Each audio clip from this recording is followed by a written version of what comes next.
The Ahsoka Tano show is here. We're going to review our thoughts on the initial starts of the series, the 2-episode premiere, and honestly, it is just peak Dave Filoni Star Wars. Welcome to Chatooine, everybody.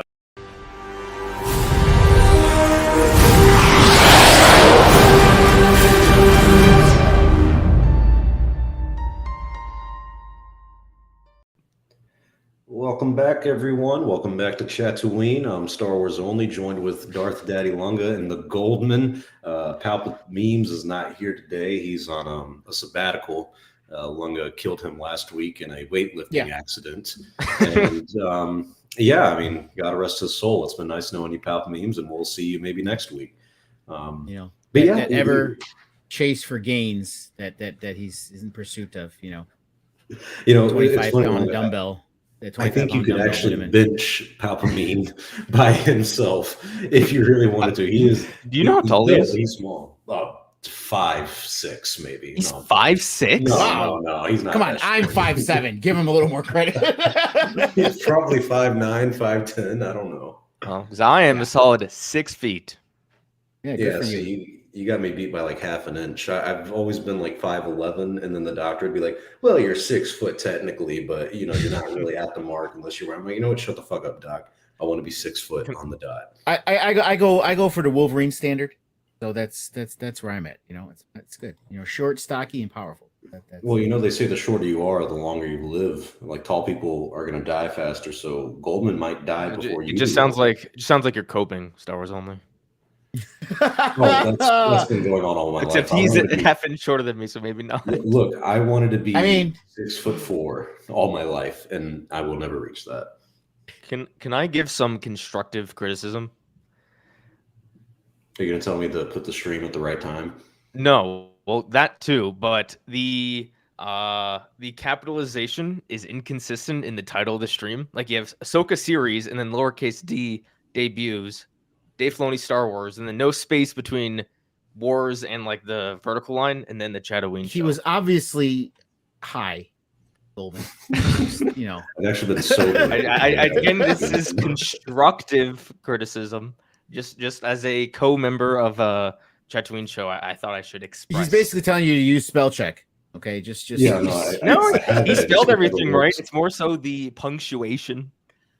Okay. I like how he says this once the stream starts, but not like the time that we had before it, where it was scheduled for 8:36. Yeah, I did not notice that. I'm sorry. I will take accountability. You can take like a third of responsibility. I'll take the other 2/3 that I own. You got to remember, as the Chatooine comments state, the Star Wars Only guy really doesn't understand Star Wars. So, he's not just the comment section. Like everyone else.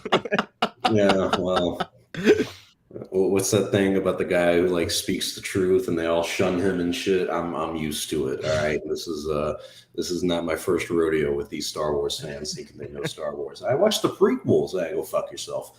But yeah, Ahsoka's out. Speaking of Star Wars, we have the brand new Ahsoka series debuted on Disney Plus last night. It's kind of odd, right, that they moved it a day before on like a Tuesday night. Yeah, it's supposed to be on today, my birthday, not yesterday. It fucked up my whole vibe. I think they knew that. And they were like, we're not going to give this guy a leg up. Thank God they changed it. God, I used to hate having to wake up in the middle of the night, or I had to wake up early before work on Wednesday so I could watch it. But now I can, watch it at a respectable time.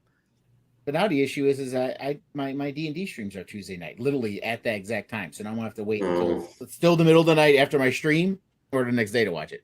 Well, you know what, Lunga? There's a Republican primary I want to watch, and then there's a Trump interview apparently with Tucker Carlson I want to watch. It's happening right now, and I picked Chatooine, so we all have to make some sacrifices, okay? I promise this is more entertaining, though. But yeah, so Ahsoka's out. It's 2-episode premiere. I think the first one was like an hour long. How long was the second one? Like 40 minutes? I didn't look at the time. Yeah, I don't pay attention to that stuff too much, but I watched both of them in one sitting last night, and I have mixed opinions on it so far. I feel like this is going to be kind of a mixed opinion show going forward. And I feel like it's just kind of typical for Dave Filoni. I feel like Dave Filoni puts out stuff that may not have the best reception on release, but then as time goes on, especially with something like this where it uses like Rebels and Clone Wars as like a backbone for it, it actually does build up quite a fan base. So I've noticed with this show, at least from the start, is that a lot of Rebels fans love it, and then a lot of people who aren't fans of Rebels are a little mixed and sometimes even confused. Yeah, no, I'm not a fan of Rebels at all. Surprised how popular it is. There has been a lot of comments that what we were talking about in those shorts. By the way, guys, we have shorts up there. Take a look at them. That big thanks to Lunka, by the way. He makes them. Yes, thank you. That the non-core fans, the hardcore guys, or the people who didn't watch Rebels might be a little bit confused. And we discussed back then, it's like, well, if they do it right, introduce it right, which they did, but there's a problem with the way they did it. They did it, and they went the cheap way, and I'm pissed off, and we'll get into that. Yeah, so do you think they did it right? I don't think they did a great introduction. They did it right for people who don't know, because the fact that they don't know, it's cool. But the fact that those of us that do know, it's like, fuck are you doing? But yeah.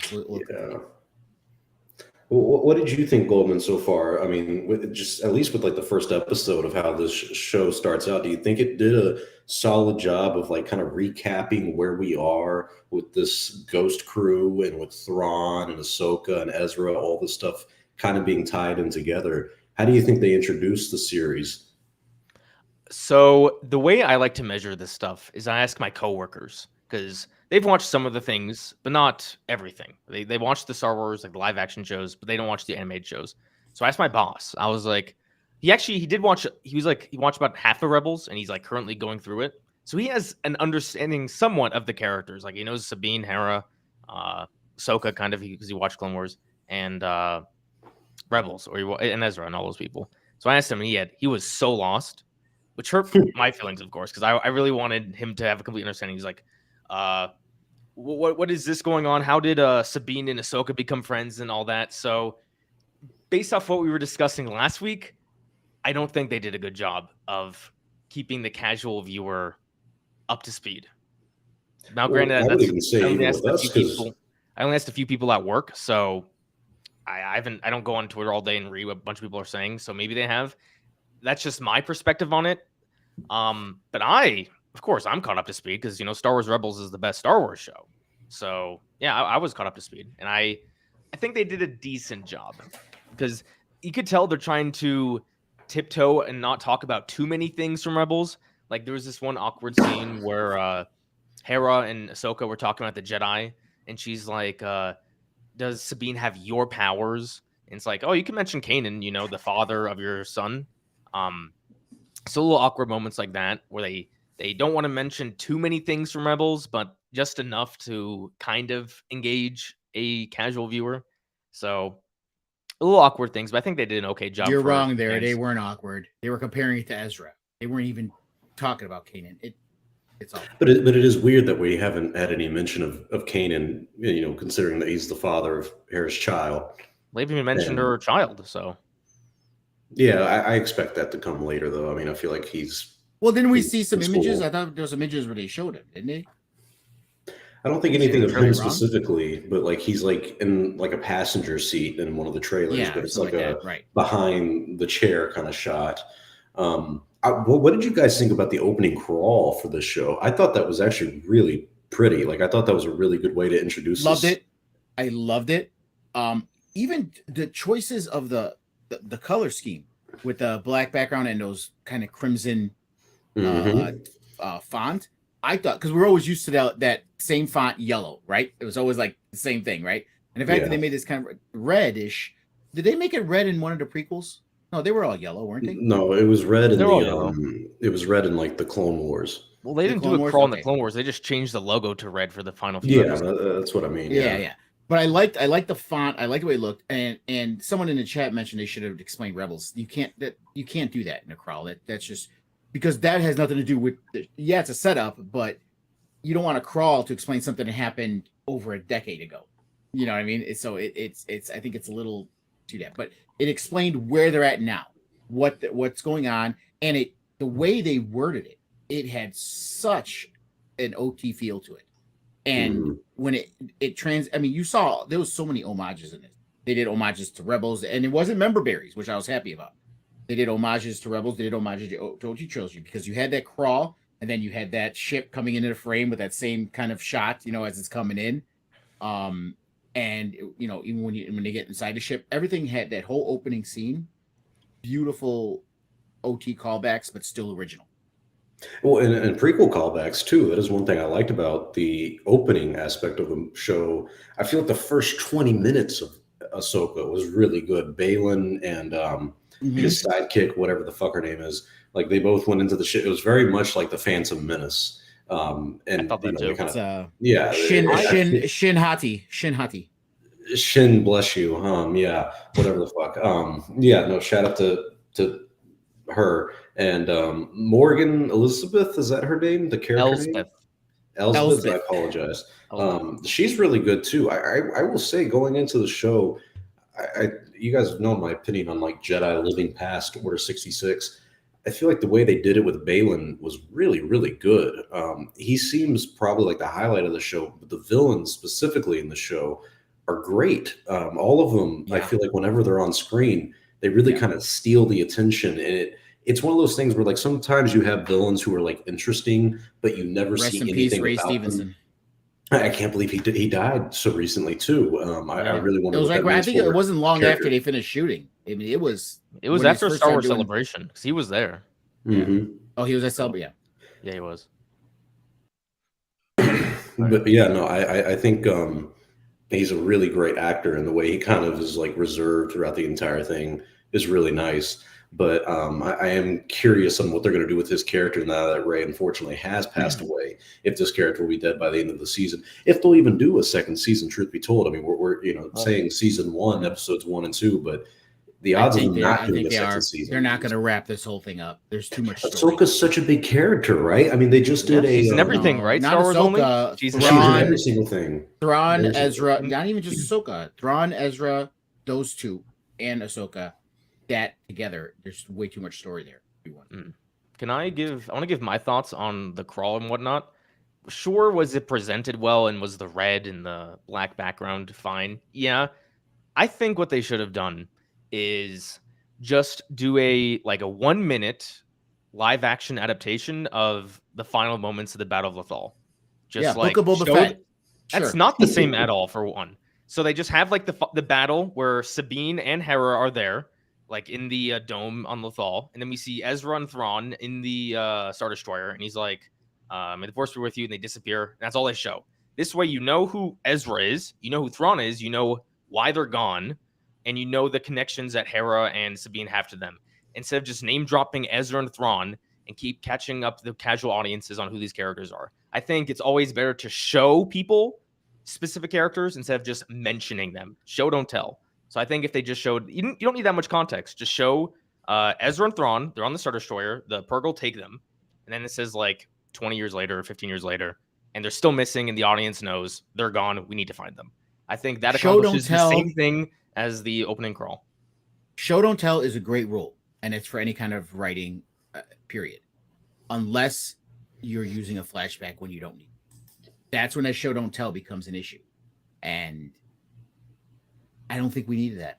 They did tell, but it wasn't name dropping. There was a celebration. It was about the heroes of Lothal and about Ezra. So that's how they played it into it. You know what I mean? So they gave you, if you being new to it, if you didn't understand that, these were a rebel group. He was a hero of Lothal, and he helped save Lothal along with Sabine and stuff. If you get the idea, Ezra's a hero, and then you get the idea from them talking about him that he was a Jedi, you get the basic idea if you've never watched Rebels of who Ezra is.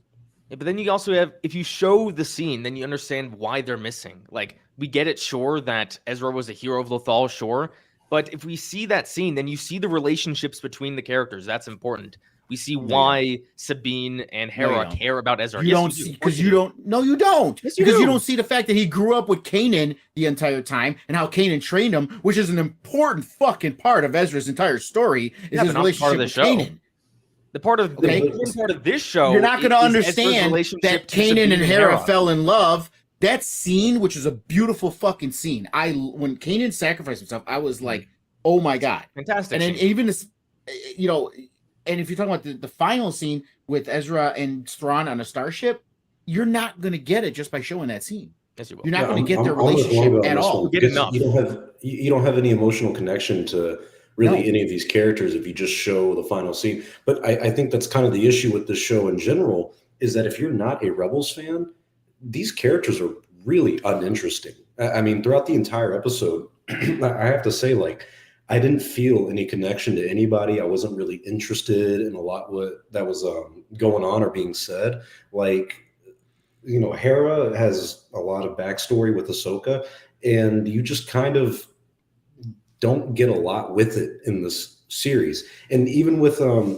Sabine, she apparently was the Jedi apprentice to Ahsoka, which was never once mentioned or implied in Rebels. I mean, I haven't seen this show since it came out, so maybe I'm misremembering, but it's very odd to me that they just kind of shoehorn that in. This show to me is peak Dave Filoni, where it's a lot of, I know Lunga said it's not member berries, but I think this show really is a lot of member berries of, oh, you remember this? Well, you like this. You remember this person? You like this person. Remember the governor? Here he is. Remember the senator? That stuff doesn't matter. But it doesn't to, well, we know Hold on now. everything. But just showing characters that were in another show is not member berries. Okay, that's not how member berries work. Agreed. Okay, member berries are if they throw something that's really unrelated to what's happening, to like, oh look, like C-3PO and R2-D2 randomly showing up when they don't belong in the fucking seat. Okay, that's a member berry. Oh look, it's C-3PO. It's cool. Rogue One. They're on Lothal. The governor is gonna be on fucking Lothal. Star Wars only. Yeah, I mean, that's true. You know, I will give you that, but it still did feel like one of those things. Was like, yeah, of course I remember the governor on Lothal, but and also the governor is Clancy fucking Brown, bro. Come on. And also, actor. I bet you like 75% of people who watched Rebels didn't even recognize those characters. Did not recognize those names. Do you remember who Jai Kell was? Star Wars Only. Do you remember that person? No, because Rebels was a horrible series with them. Oh, exactly. I bet you a lot of other people don't remember that name either. Yeah. I only did one. I mean, I only watched Rebels one time throughout. So a lot of the certain specific names that weren't like main characters, I might have to look up. And then when I look it up, I'm like, oh yeah, I remember that. But I won't remember it off the top of my head. Like the governor, I didn't remember him off the top of my head. You know, I had to look it up. But once I saw it, I'm like, oh yeah, I remember that. Well, of course you did, because you're a fucking Rebels nerd. Okay, which is kind of putting a tinge on why you love this so much. You just love seeing. Did I say that? Did I say you don't I have to say it? It's apparent. Episodes? It's apparent. We just had a debate about the opening and how I thought they could. I have a question though about this. About the. I mean, we're kind of jumping ahead. If you want to do it scene by scene, we could talk about the temple next. But we're talking about Lothal. Did they use the volume in Lothal? Does anyone know? Probably. They had to. They had one of my biggest complaints about this show is that's the one thing I had. Like the temple was obviously the volume, but it looked good. Usually outdoor scenes look better. You know what I mean? But when you're kind of looking at a building or indoor, it didn't look right. So Lothal, I didn't like the way Lothal looked. It looked like they were like walking in front of a cardboard background. You know what I mean? It didn't feel right. I don't know. I'm really bad at noticing the volume. The only time I ever thought it was glaringly poor was in the Obi-Wan show. In any of the other shows, and the Obi-Wan, I thought it was better than this. Man, that's tough.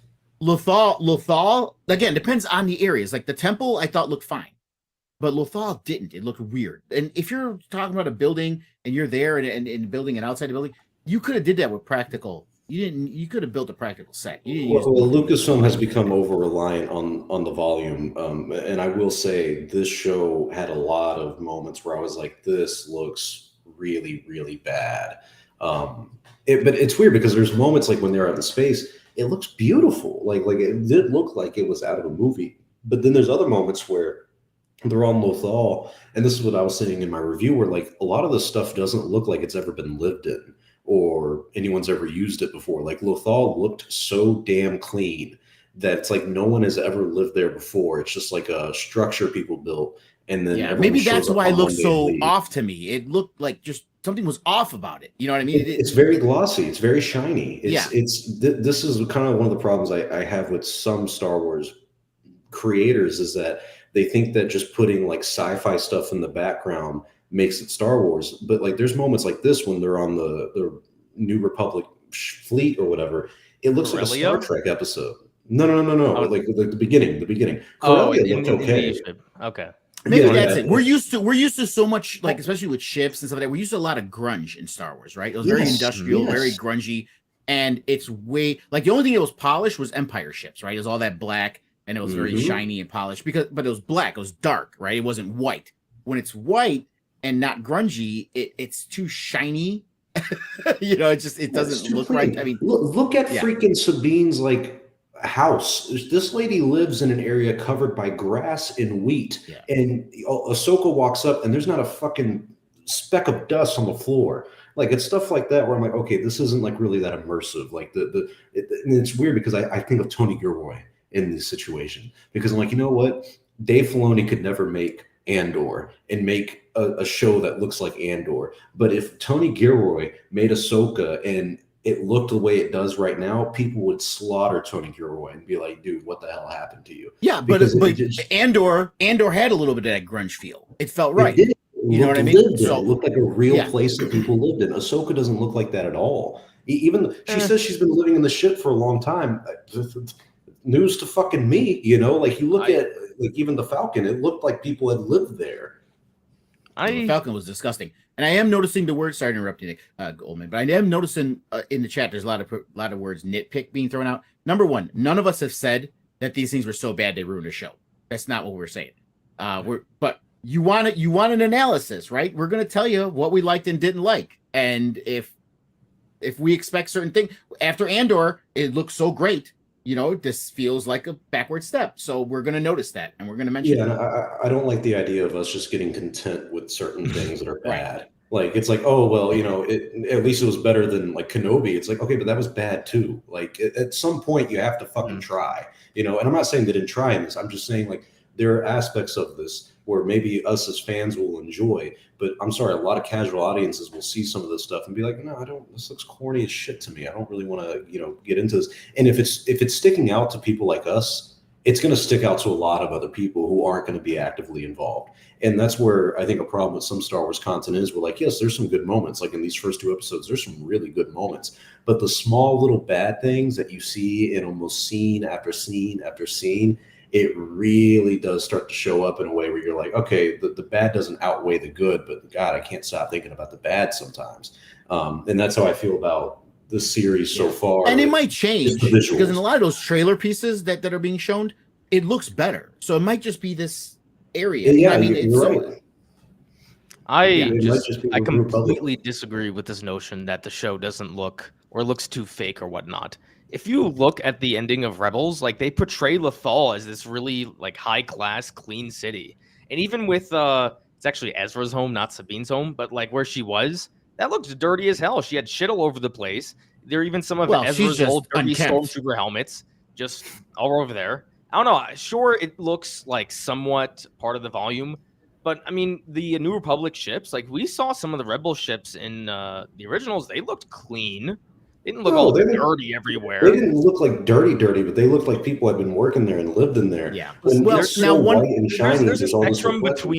spectrum between like dirty as hell and what we saw in like Camino in Attack of the Clones. I thought this was more closer towards some dirty shit than what we saw in the prequels. Yeah. I mean, there is one explanation, right? We know that they are decommissioning all these military ships and building new fleet. And we saw it in the episode. We heard and we've seen it in other shows too. That in Mandalorian and stuff like that the New Republic is decommissioning military and rebuilding ships for just fleet purposes, which is one of the reasons why they were weaker when the sequel shit happens. So it could just be newer ships.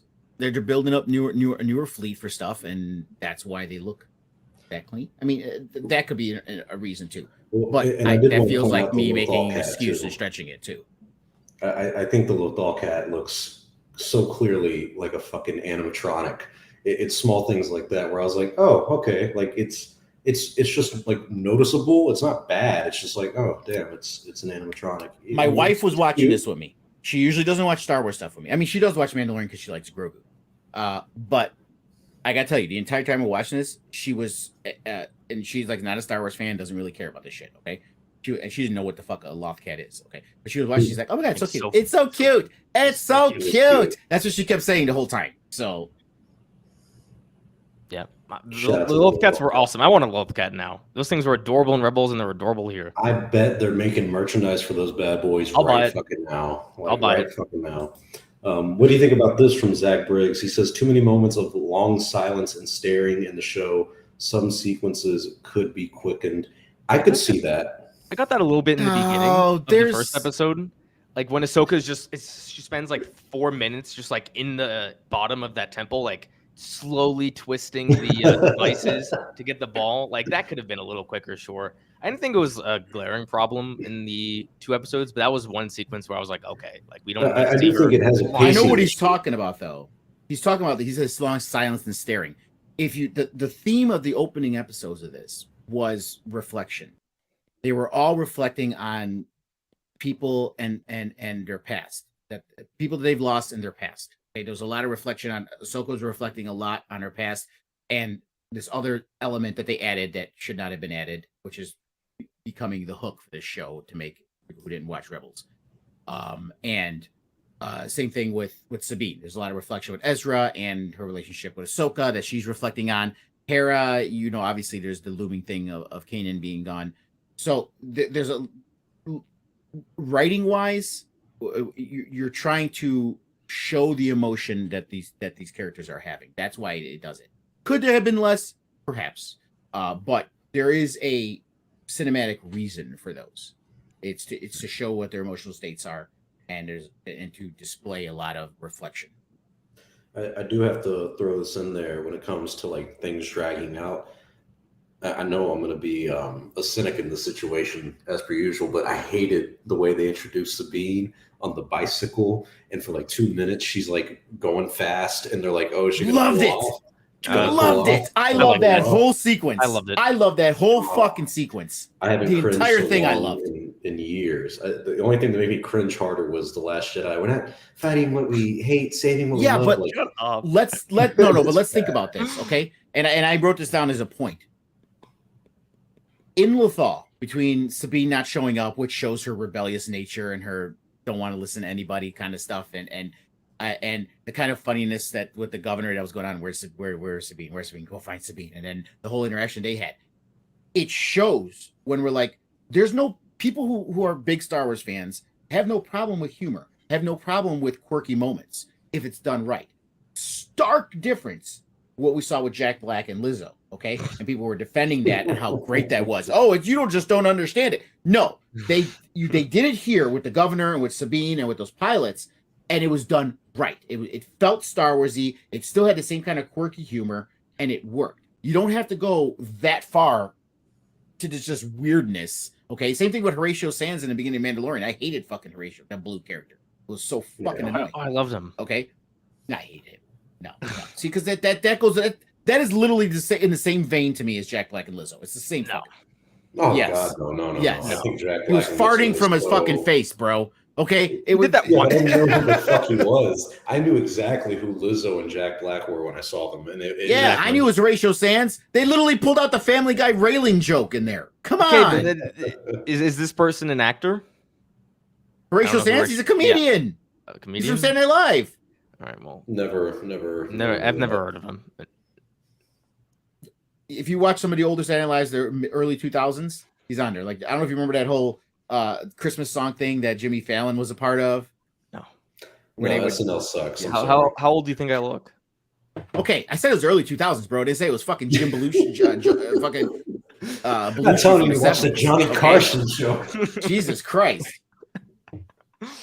Holy shit. But yeah. But I think that shows the better way to do kind of humor and quirky moments in Star Wars than that. So that's why one of the reasons why I loved it. But it also portrayed Sabine perfectly. For you who don't know Sabine, they summed her up in that whole opening sequence, and the way they did it was great. Was the highlight of the show in a way. Like it's a pattern of Star Wars of like oh, Obi-Wan's actually about Reva. Boba Fett is actually about, I can't remember who was that one was actually about, honestly. Anybody but Boba.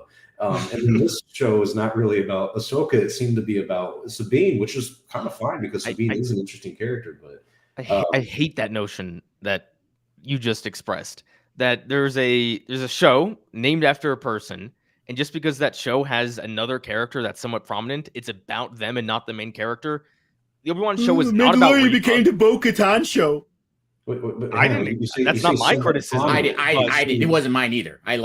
People said that too. It's like with this show, like so the show is essentially about Sabine and Ahsoka. Like it's titled Ahsoka, but the core of the relationship, or the core of the show, is their relationship. Ahsoka is and still that's the problem I have with the show. It's the problem you have with the show.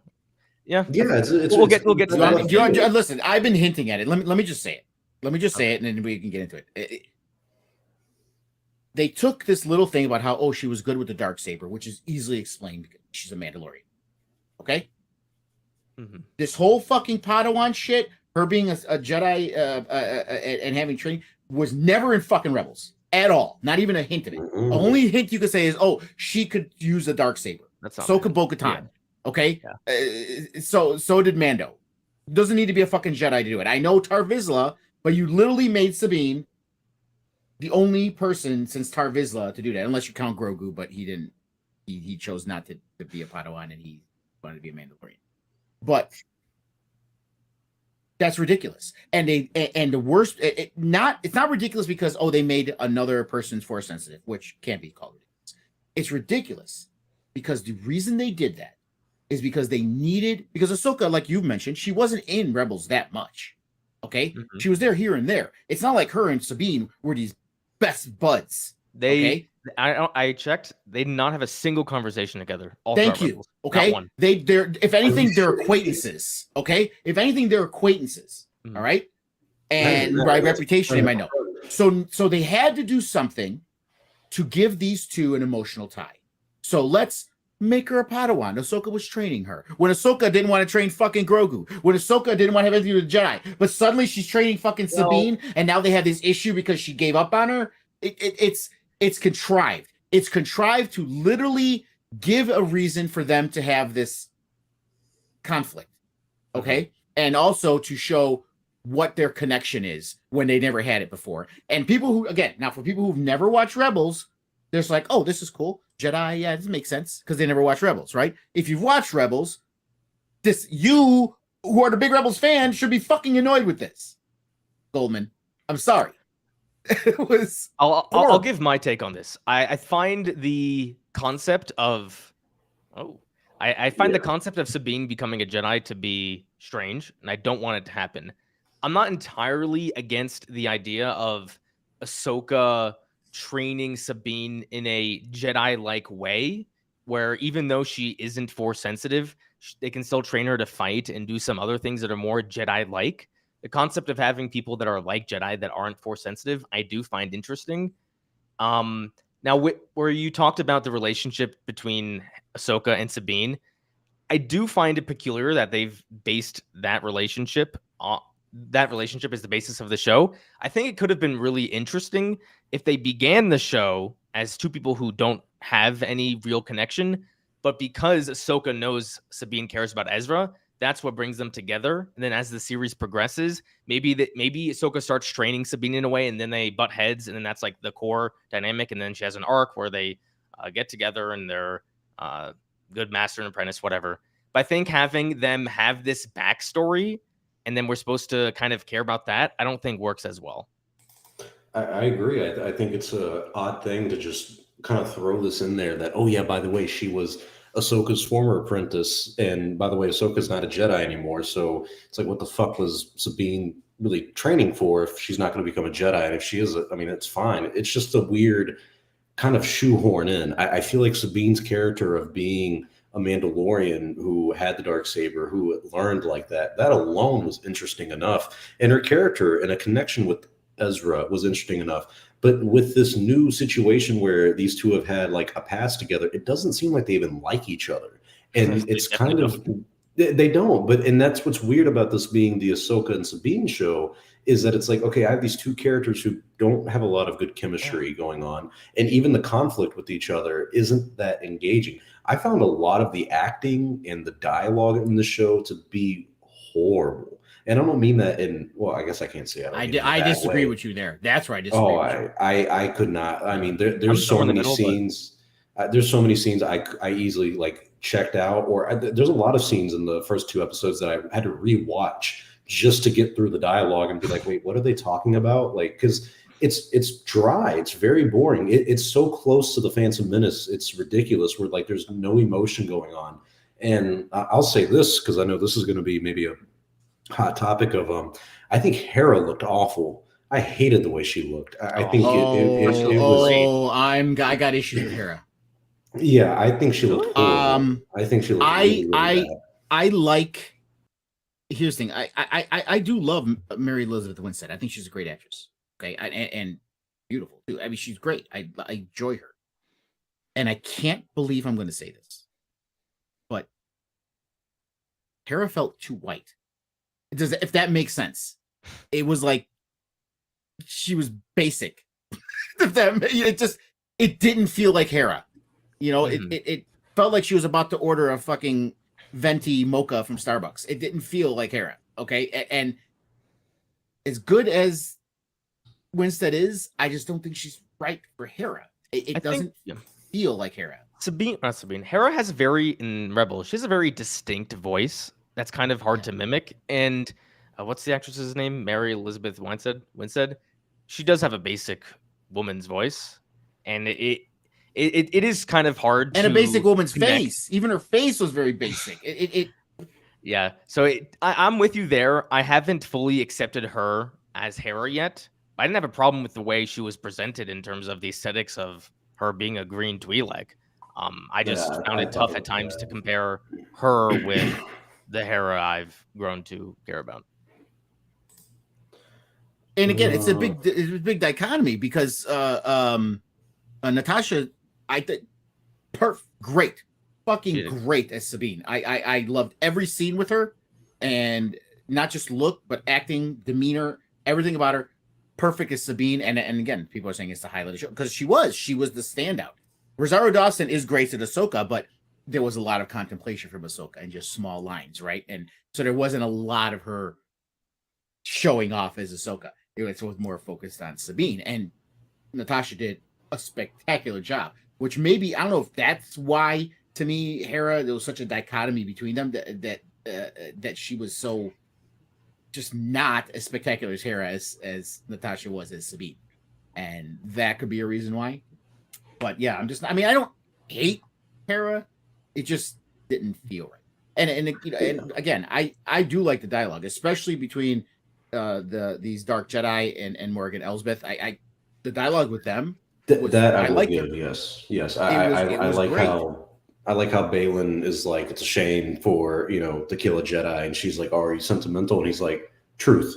And like stuff like that actually was really good, the acting and the dialogue there. But for the most of the show, with Ahsoka and Sabine talking, or Ahsoka and Hera, or even when it's the three of them, it is so dry. It lacks any emotion.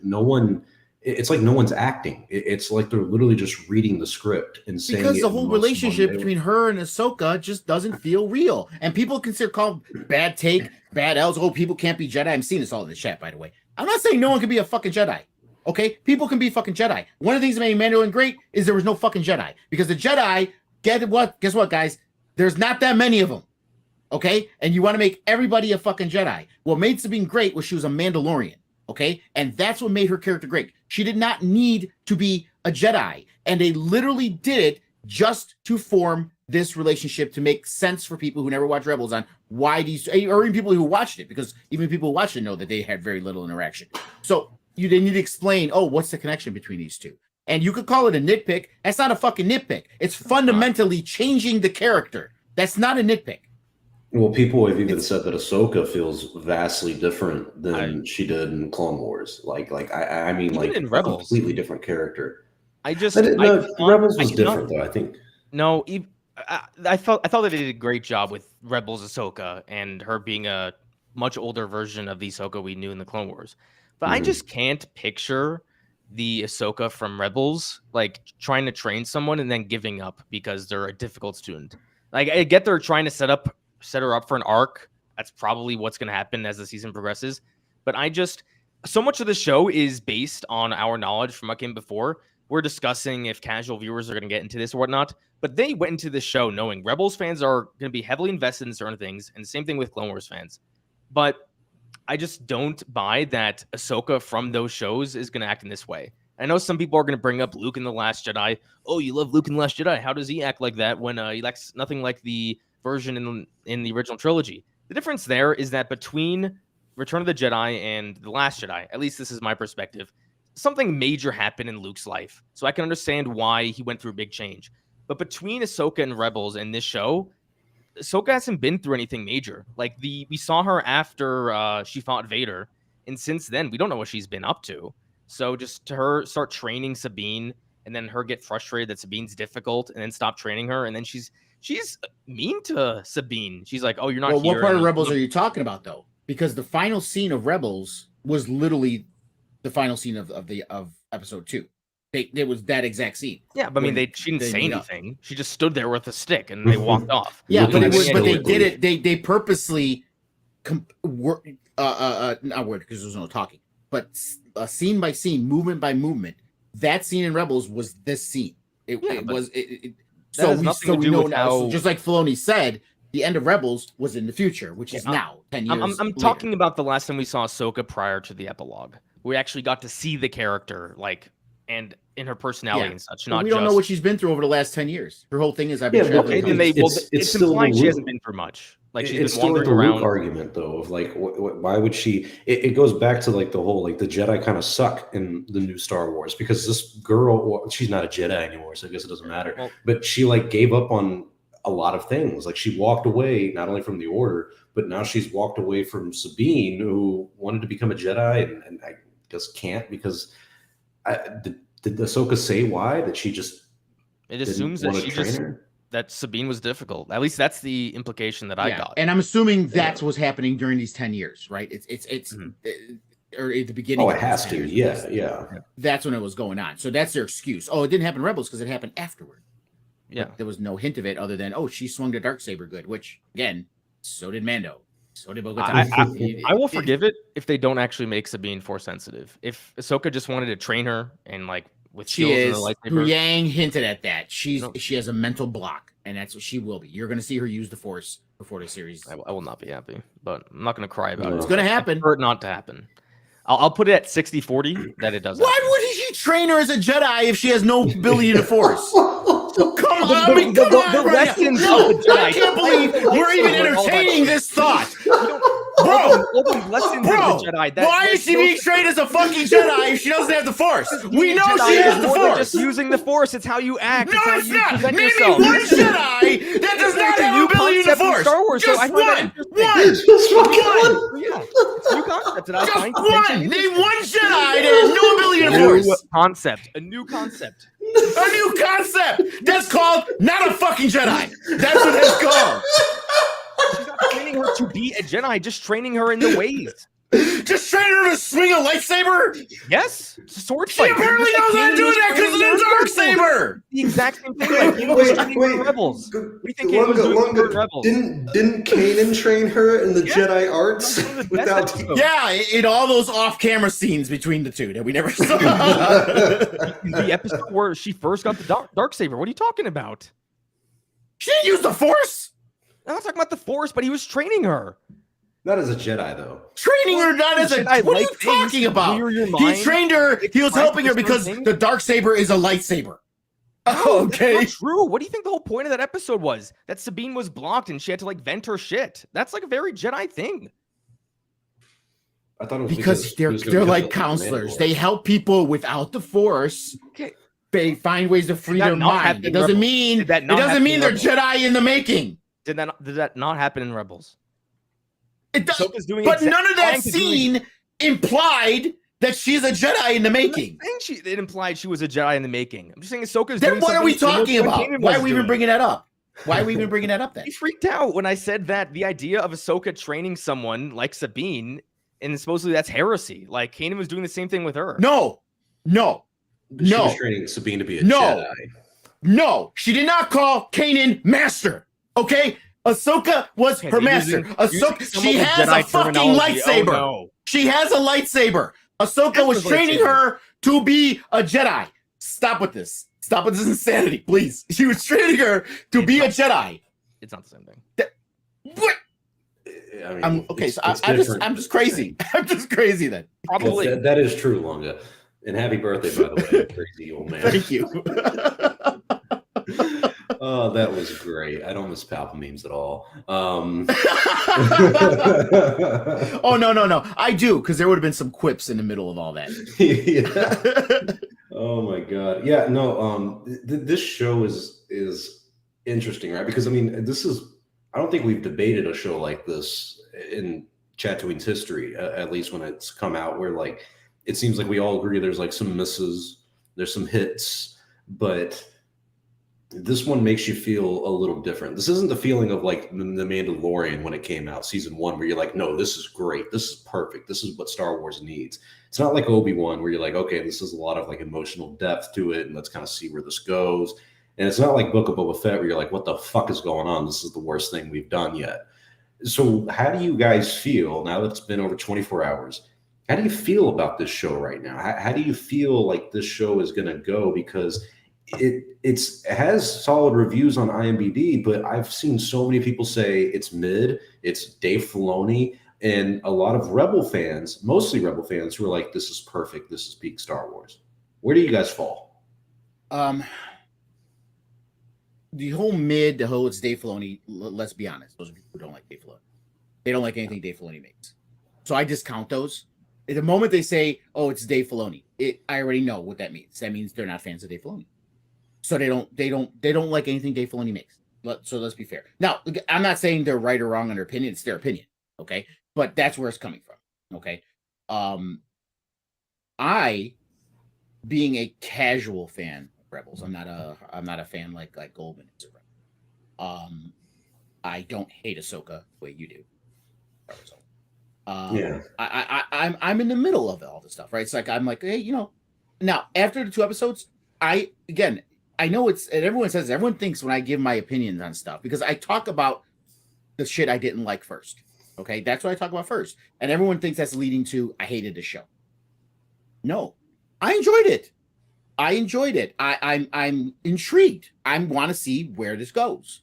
Yeah, it was a little slow, but again, I understand that from a writing perspective, what they were trying to show. There was a lot of reflection going on, and that's why. So I am intrigued by it, and I do want to see what happens. Especially, I love these 2 Dark Jedi. I love Balin and I love what's her name? I got it written down over here. Again, I forgot. Shin. Balin and Shin. Their dynamic. I'm so intrigued. I want to see where this, especially when they're talking lightsabers, and Balin obviously was around. He was a Jedi, and he's old enough that he wasn't a Padawan during Order 66. Okay, he at best was maybe just about to become a Jedi Knight, or at least a Jedi Knight. We can do the math. He's got to be at least 55, 60, right? We assume that the character is the same age as the actor. So okay, sure, he's obviously not fucking 35. Okay. I'm just saying. The actor's not 35 either. Katie Sackhoff is like 10 years older than Bo-Katan should be during the timeline. So. Yeah, but they specifically gave him a gray beard and gray hair. Okay. That's why I said they could have gave him darker colored hair and stuff. They wanted to make him look younger. They didn't. They made him look older for a reason, because he's fucking older. Okay. And he even says Hugh Yang recognized the saber. If he was a young Padawan in the temple, he wouldn't have had a saber that he would have recognized, and stuff like that. So he was at least, I would say, Obi-Wan's probably around 28. Okay, during the events of the prequels, or at least the Clone Wars. If I had to do in his 20s. I was saying he's in his 20s. So he was a Jedi. You know what I mean? Mm-hmm. So at least a Jedi Knight, if not a Jedi Master. So and I think what they're doing with this, and I'm seeing it because we got Ahsoka, who gave up on a Jedi, and I think after the Order 66 thing, he kind of gave up, and they're going to show us the 2 different paths that people, and Kanan, right? He's in the middle of it because he gave up being a Jedi. But Kanan's not going to be a big part of this series. He was I just young. don't No, think he I is. know, but it's still a feel. You know what I'm saying? That you got these kind of people like Jedi Fallen Order, right? People who what happened because not, you know, like we like to. I know Star Wars only likes to think, no, they killed them all. Darth Vader killed every single Jedi. There should be none. I get it. No, that's not the case. There was obviously, there was obviously stragglers, okay, that were around, and again, so we'd like to see, okay, what happened to them? How did they develop? And I think this is where it's going. Yeah, they're these dark Jedi, but they're not Sith. And you could tell just by the way he's talking that there is some honor and respect still there. It's not about that's what makes it so interesting, you know. Right. There is a little bit of the dark side going on there because he talks about wanting power and control. So that's seeping into it. But I think they're trying to create a gray Jedi without calling them gray Jedi. That's where I think they're going with this. They're probably going to call them dark Jedi. That's what I'm guessing. And apparently that's how like the Sith started, is that there was a Jedi who, one of the originals, became a dark Jedi, wanted to use the dark side, and that may be the route that Balin is going. I hope that he doesn't. Sorry, I hope he doesn't have any title. Like, he's just a guy who was a Jedi. He has the Force, and he's now just living his life in the galaxy, using the skills he had as a Jedi. If they call him, if he's like, I'm the next Sith Lord, I think I might go meet Dave Filoni in person and like, pull up a chair. We're gonna smoke some cigarettes and we're gonna have a talk. All right, buddy. He's obviously linking his want of power to the return of Thrawn and the Empire. There is a link there with his kind of power. So I do want to say something. It is leaning on the dark side. Let's be fair, but I don't think it's Sith related. I don't think it's. But I think that's what's one of the best parts about this show is that, you know, someone for me, like just being honest, I don't like the way it looks in a lot of parts. I think the acting is really bad, and I don't think any of the characters, the main three characters that we're supposed to be focusing on, are all that interesting to carry the show. However, the plot of the show, like what we're actually doing in the show, is fucking great. It's not like Book of Boba Fett where it was like, oh, this could be cool. He's taking on the mob families, and this is scary. Oh, it's gone already after the first episode. Or even the Kenobi series where it's kind of like a reflection and him doing the Vader 2.0 thing all over again. It's not like that. The plot for this show actually feels very interesting. We have hints of Thrawn. I don't even know if I'm going to see Thrawn before the end of the season. Maybe we only see Thrawn in the last episode, in the last scene, and that may be disappointing, and we'll talk about that, I guess. But like, the plot for this show actually does have you hooked, because I asked myself this question at the end of episode 1 and 2. Even though I didn't like a good amount of some of the stuff in the show, would I watch the third episode? Despite being like a Star Wars YouTuber, feeling obligated to watch it. Yes, I would watch the third episode because of the plot alone. Do you guys feel the same way? Yeah. Question though, how much of your investment in the plot is it because there's stakes? Like, there are serious stakes. Like they said, if Thrawn returns, the galaxy can go into another war. So automatically the stakes of this show are a lot larger than any of the other Disney Plus shows. Like with Boba Fett, just, oh no, the Pikes are going to run Tatooine. Who cares? With The Mandalorian, the stakes were relatively small because at first it was just about Mando and Grogu. But since Grogu is a Yoda, that instantly raises the stakes to us. The stakes were their stakes were smaller. They were about their relationship. It was about him wanting to protect Grogu. I guess the stakes to the viewer, because we grew to care, so it meant a lot to us. But in terms of like galactic stakes, it wasn't that important. And then season 3 of The Mandalorian, it's really just about Mandalore. So kind of big stakes, but the season wasn't great. So how much of it do you think is that for the first time in one of these Disney Plus shows, the stakes are quite high in terms of galactic consequences? You know, I hate to say it, I don't even feel that with the interest in the plot for me. And the reason I say that, and I don't want to beat a dead horse here, I know how this all ends. I've seen the sequels. It's really hard to make the stakes be in anything interesting when I know we're just going to repeat what the original trilogy did. Well, there could be a big conflict in the middle. I mean, there's a lot of years. No, you're right. There could have been a big conflict in the middle. Heir to the Empire was huge because it was like a redoing of the war in a way, with, you know, fractions of the Imperial fleet versus the New Republic, and that would be very interesting for this show. But the reason I find the plot so interesting is simply, okay, Thrawn is in like what, another galaxy? We've never done anything like that before. That I have a problem with. It sounds cool, but we've talked about that, right? Let's expand out. But this I will admit is a nitpick because I'm a huge Thrawn fan. I love Thrawn. I've read all the books. The one thing I want to smack Dave Filoni for is did a disservice to the fucking character in Rebels. Fucked him. Well, and in this show, he completely erased. Well, not erased, but like he talks about, or they make it seem like Morgan Elsbeth is like a longtime ally of Thrawn. I've read all. Yeah, but she's also descendant of the Night Sisters, right? Which I don't know how that plays into it. But that's cool too, though, right? I mean, that adds it is cool. I did thought that was cool. It made her character, because before she was just like this aristocrat who was like working for him, But now they made her character way more interesting, right? So very I'm like, okay, this is cool. So I'm happy with that too. I have no problem with Elsbeth being Night Sister.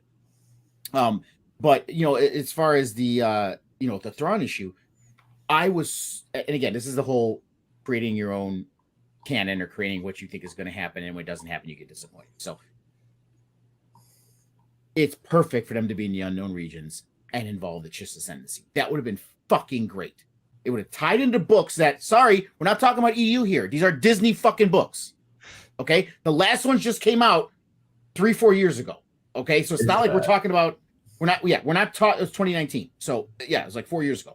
So we're not talking about, book Heir to the Empire books. We're not talking about 20-30 years ago EU shit. We're talking about Disney made shit that they fucking asked Timothy Zahn to do that was meant to set up Thrawn for future stuff. And it's their canon books.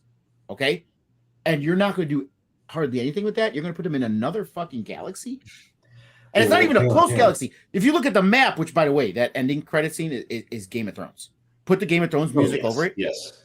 it's Game of Thrones. Yeah, it's awesome. But you got this galaxy. I mean, they're like, it's a far fucking galaxy, man. Like far. Galaxy far, far away, right? But so it's like, okay, so what's going on there? Why are we going that far? Why does it have to be that fucking far? That's the part I don't understand, and it worries me because I feel that Filoni is going to continue to fuck up Thrawn. That's what my concern is. My big concern would be is that we don't deal with the Chiss Ascendancy or anything revolving the Chiss at all. That, or even the Grisk. I mean, that's the problem I think with this show. Well, no, not the problem with the show, but I guess the approach is that from the start, it doesn't seem like a lot of that stuff's going to be relevant. It seems like Thrawn is the most relevant factor because he's going to but his whole reason for being with the Empire is because of the Grisk. Yes, and so if we that is the entire fucking reason. Because at least I think with me and you, Longo, when this show was a concept, when this was announced, when we were talking about the Mandalorian universe tying into Thrawn, the interest was, okay, they're going to go find Thrawn.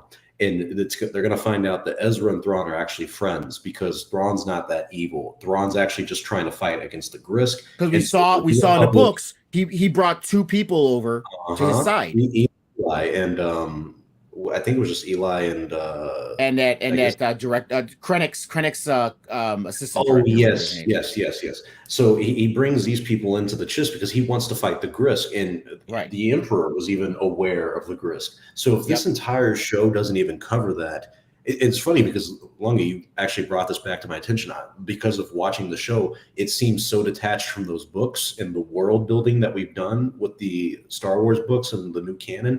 I completely forgot about that aspect of it because to me that was the most interesting. It's their fucking canon. It's their canon. But hang on. You said Dave Filoni. You said we can hate on Dave Filoni though. This is what he does. He does. But if you want us to accept, no longer having the EU and you guys are making new stuff, we can accept it if you stay consistent with your own shit. They haven't done that like once. No. Stay consistent with your own fucking canon. It's a Dave Filoni thing. I would share your frustrations, but I've come to terms a long time ago that they're not going to tie any of the books seriously into the movies and shows. They're just not going to do it. There might be a little connections here and there, like, oh, but they did it with the Aftermath books, which I don't even think would have fucking great. Really. Like, they probably, I bet you with the Aftermath books, like Chuck Wendig or whatever saw concept art of J.J. Abrams saying, oh, we want this Imperial battle on this sand planet. And he's like, okay, I'll write an entire book about this battle. I bet you it was more like that instead of J.J. Abrams taking influence from a book. Because you would right. never do absolutely that. Right. Pablo Hidalgo has specifically said things like this before of like, when you make the movies, we just kind of tell you like, hey, here's what we already have established. Here's kind of what you have to work around. But other than that, pretty much do whatever the hell. So bringing Timothy Zahn back was just a cash grab. That's all it was. Yes. It was just absolutely. Because idiots like me and you would have bought the books. I mean, I bought special edition versions of the books. I remember listening to like a private interview live stream where he talked about the third book and was like, "Oh yeah, by the way, like this is releasing within a year of the second book because I've written ahead." Those books were great, and those books did a lot more world building than a lot of the shows and even movies that Star Wars. And it shows you a whole different aspect of the galaxy. Yes. And it ties the Force in because to them it's different. I mean, the Skywalker name was dumb, but it liked the idea of those young girls having an ability of Force, but they lose it by the age of 13. So some people even created theories with that. They said that Shmi's last name isn't really Skywalker. She just was like maybe from the unknown regions or something and knew about just calling kids Skywalkers. And I was like, that's actually or maybe she was one of them. Exactly. She's not She's not Chiss. So it that's true. That's true. But this is the thing. If you really pay attention to the books, it's again, we obviously just on a surface level, anyone should know that Thrawn isn't really evil, right? He's a military man, okay, and he believes in military might.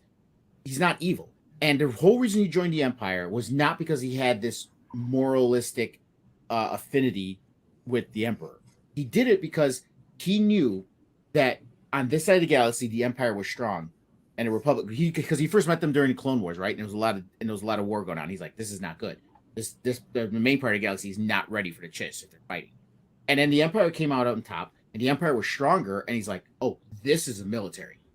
If we can harness this, we can use this with the Chiss." Okay, and that's why he wanted to keep the Empire strong. When the rebellion happened, he saw the Clone Wars again. He's like, "This will weaken the galaxy. And we cannot have this." That's why he was fighting the rebels. Not because he thought the rebels were wrong or he took a moral stance, which they made it seem like in fucking Rebels, but because it would weaken the galaxy. And if there's a weakened galaxy, the Chiss would easily overrun it. And they, in those books, they were already in the main galaxy. They had already arrived. Yeah, they had known about, like, they knew about pretty much the entire ascendancy, and they did know about the galaxy that we're mainly involved in, but like I think the implication was like they weren't ready to invade, not because of like a military thing, but just because of like the means to get there. They're not ready to do that yet. So like the way they're looking at it is they're the way they infiltrate from within, and they infiltrate from within and stuff. I have a question. I have a question. So I get we've spoken about the books and whatnot, and what his real intentions and motivations are there, but with this show, like Balin talks about, they said once we find Thrawn, we're gonna get power. What do you think that means? I don't think it means just because Thrawn's coming back, the Empire is gonna be all powerful and back. He's just one dude who's really smart. Can definitely lead a military, but I think when they reference power, they're referencing something that is in this galaxy that where Thrawn is. What do you think that is? I think not being a Sith, even though I don't think they're gonna be Sith. I think the only natural progression is he knew Force sensitive were running the galaxy with him. And I think he thinks with him and his apprentice as being the Force sensitives, dark side sensitives, and then Thrawn is the military man, that they could recreate what the Empire had. That's a good point. The Emperor is. I think he thinks of Thrawn as power because Thrawn is power. Thrawn's name alone is fear. So if Thrawn comes back and he does have these two dark side users next to him, I mean, how many Jedi are going to fight back against him? I mean, clearly not. And there aren't hardly any Jedi. So there's not even a you know, I mean, I don't know if they know who Luke Skywalker is, or I'm sure Balin has to have heard of what happened. Yeah, I don't get that vibe. I think that could be part of it, but I get the vibe that there's something about this galaxy that they want to get. I think that's why they put such a big emphasis on the temple that Ahsoka went to in the beginning, that like this temple was thousands of years old and somehow is a connection to this other galaxy. I don't think they want to go to this galaxy just because Thrawn's there. I think that's part of it, but I think there's also something there.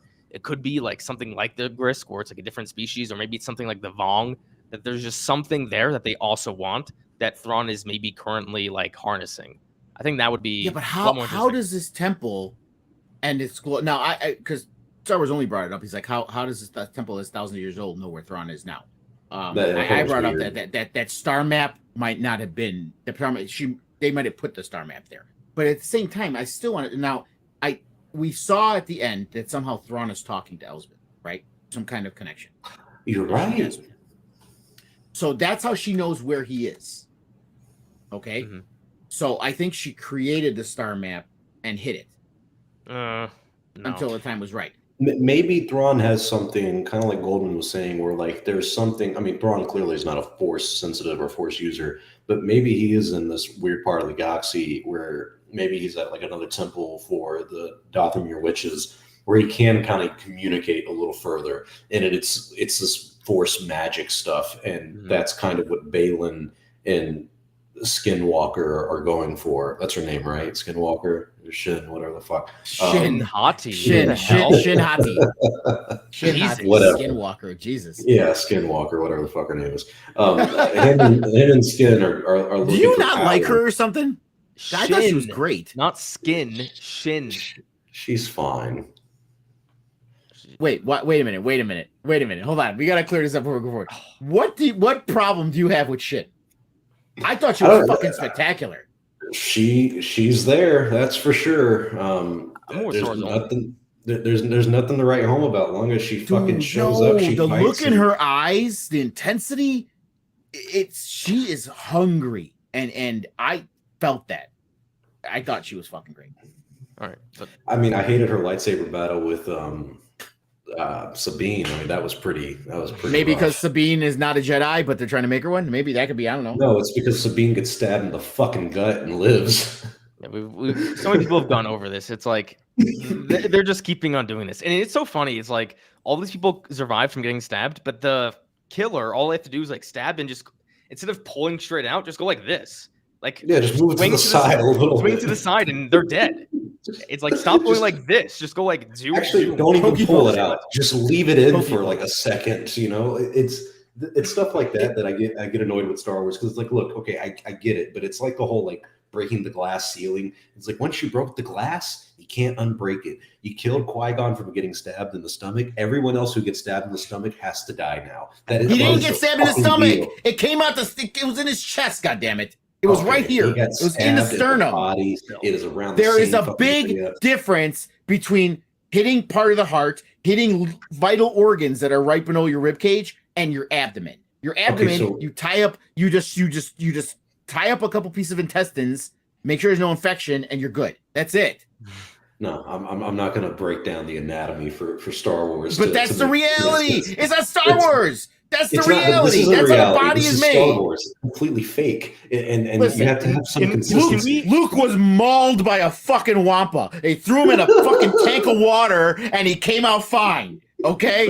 And look how long it took him to recover. Sabine was on her feet. Homegirl was ready to go for a Yeah, because she wasn't mauled by a fucking wampa. She just had a hole in her intestines. The fucking gut. Guess what? If you go outside tomorrow, get shot in the gut, you're going to go to the hospital, they're going to do a little surgery, and you're going to be out in 2-3 days. I don't think so. Yes, because I know someone who was shot in the gut. And that's what happens. We've gotten a little sidetracked here. Talking about getting stabbed and whatnot's fun, but let's get back to talking about Thrawn and like what he might have done. I don't even remember what specifically we were saying before. You were talking about Shin, and then Star Wars only made a comment. So like, what? Yeah, she's uninteresting. But no, I mean before that. What they want, I guess. I mean, yeah. Look, my big what is ultimate? You were asking Goldman what his ultimate goal is. What do you think?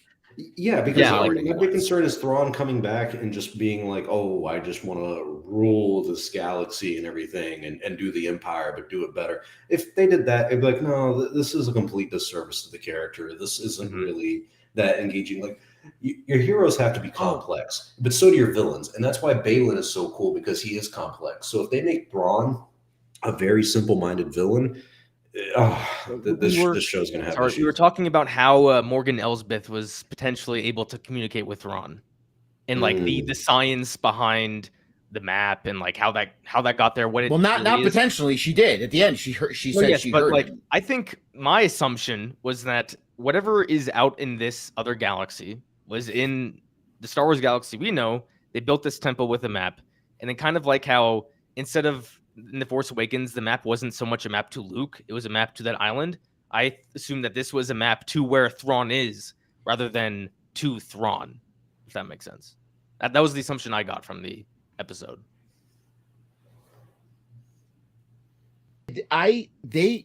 She is communicating with it, and just to bring it up because you mentioned Star Wars only, we know Thrawn does that. This is obviously all something with her Night Sister powers. Okay, that's where this is coming from. She established this connection. She was seeking him out, and she found a connection with him somehow, which is ridiculous over that distance. Are you fucking kidding me? But at any rate, she found a connection with him. Okay, and so it's all on her end. So she knows where he's at for that reason, and I know what you're trying to say, Goldman, but Elsbeth has not split any hairs about this. Her goal is to find Thrawn. That is her. She is like simping for Thrawn. Okay, her entire point is not about what's out there. I mean, Thrawn might have something out there, but her point is to find Thrawn and bring him back. Correct. That is her whole objective. Yes. I just don't think the map specifically was created by her to where exactly Thrawn is. Well, how do you explain that's it a then? resource. I think it's just a resource that she somehow knows that Thrawn is in this galaxy, and they've been trying to find where the map to that galaxy is. So there's this ancient map that just happened to point to the specific galaxy that he was in among all these other galaxies. Yeah.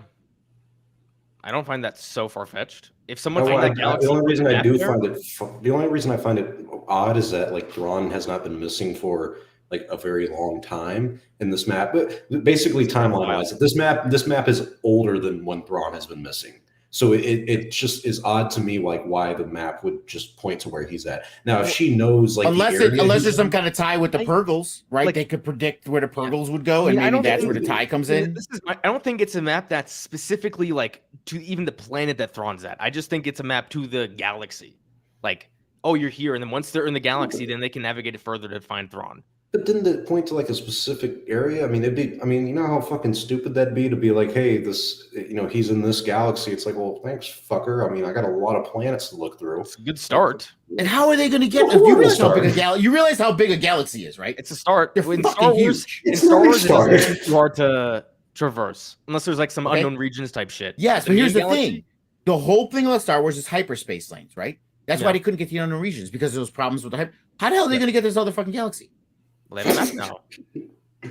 No, but there's no map part. But it's the hyper lanes. That's right. I don't know who created the map. People from thousands and millions of years ago from this other galaxy. Who created it before the technology for hyperspace lanes? No. But why would the people from thousands of years ago know where Thrawn is at? In their own canon, your sequel shit, okay, and other stuff.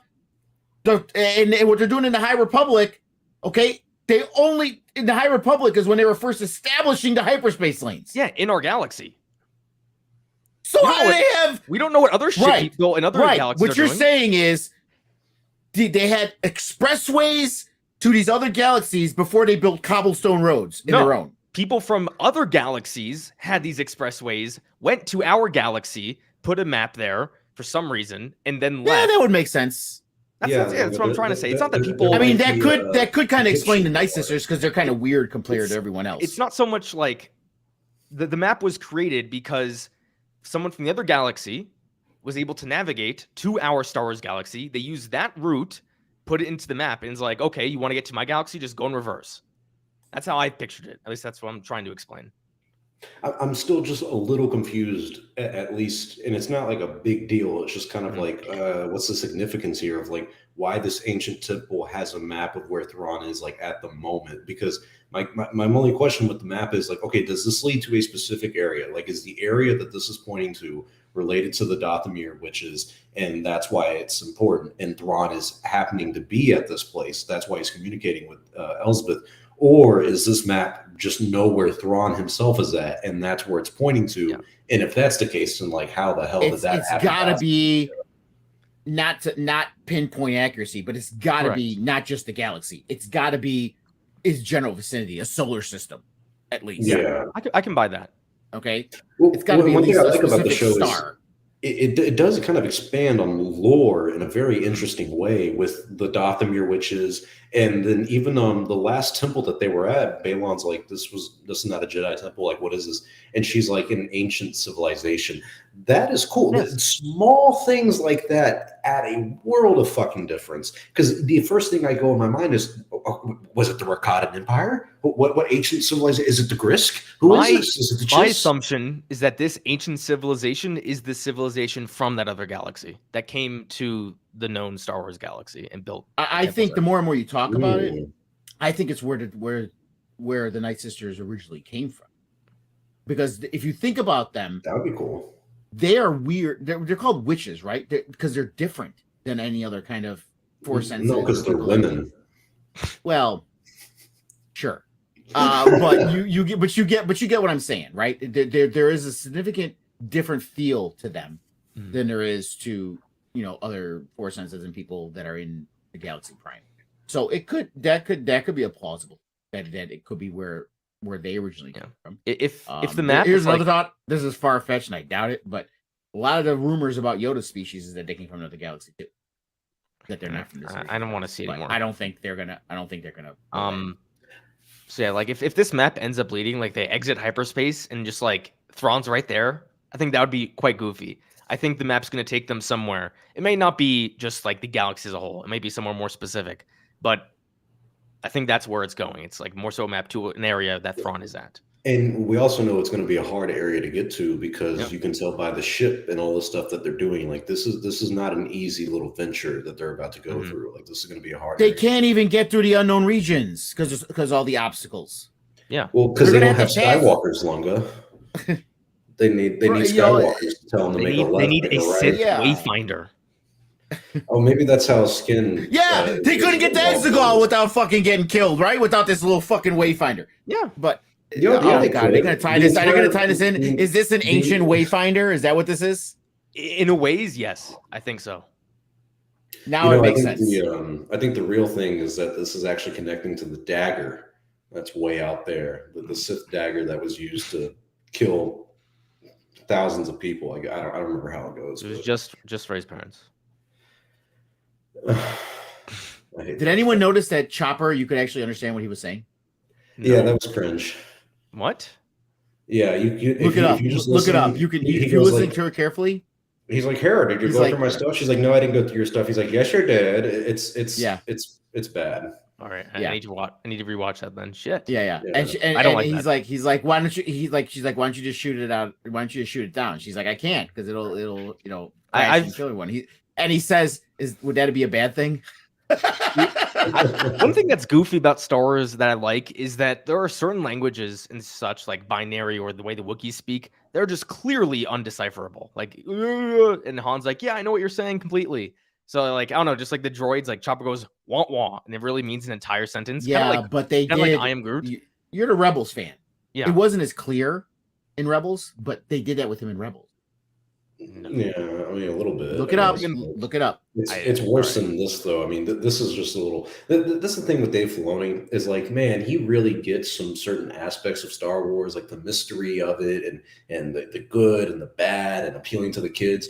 And then there's some parts where you're like, God damn it, Dave, this is just fucking corny, bro. Like he gets so infatuated with his own content sometimes. I mean, this show to me is perfect example. It's just you know why? Because he wants to be considered the next Lucas.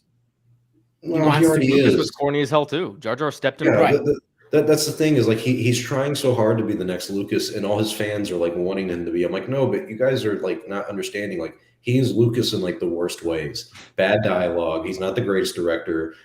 His ideas are really good and entertaining, but he ultimately falls short of like what we actually liked about him. And I'm be honest here. Lucas was not just a Star Wars only kind of person. Lucas did American Graffiti. Lucas did Indiana Jones. These two other stuff. movies. Name 3 of the projects Dave Filoni has worked on. He did Avatar: The Last Airbender. He did not name anything more. Exactly. He did 2 episodes where he was like a director. I don't know it. I know he's done other things. I don't know everything. No, but that's what I'm telling you. Is that when Lucas found him for Clone Wars, his resume was this thin. Correct. That's what I'm saying. Is he's only Star Wars. And so when Lucas did Star Wars, his resume was fairly thin too. American Graffiti and like the THX movie, that was it. American Graffiti. Yeah, it was a good movie, but it's like not a thick resume. Yeah, he made But, one I good mean, movie. Yeah, But but there's a this big was difference between completely American different. Graffiti and 2 episodes of fucking Yeah, and there's a big difference between directing Bullshit. the first Star Wars movie and directing a few animated episodes or a season of Yes. animation. Well, on yeah, I mean Star Wars. they explained that he had to learn. That's why he was on the set. But that's what I'm saying with like Dave. He's On never the going set to of the be like sequels George. and stuff to learn. Dave is just only always going to be in Star Wars, and that's actually going to be a big downfall for him because he's like creating his own environment, falling in love with it, and then people who maybe don't like it or are not involved in his environment are just like, okay, But I think he's happy with that. that. He doesn't care about being typecasted. I think this is all he wants to do is Star Wars for the rest of his life. He doesn't give a shit. And I don't think that's fine, but my issue would be is like if Star Wars gets worse and worse as time goes on because of him doing this stuff, it's going to be like, okay, everyone's saying you're the future of Star Wars. The question is that a good idea? Because you look at someone like Jon Favreau, who has done, he's closer to George Lucas than Dave Filoni is because he's done so many things outside of Star Wars. And then he comes into Star Wars and completely changes the game and is the mentor to Dave when it comes to writing and directing and executive producing and live action. So it's weird to me that Dave is trying to be the next George Lucas when he shouldn't try to be, but also no, it should be a cooperation, which has worked between him and Dave. If him and Dave work together, it's usually good.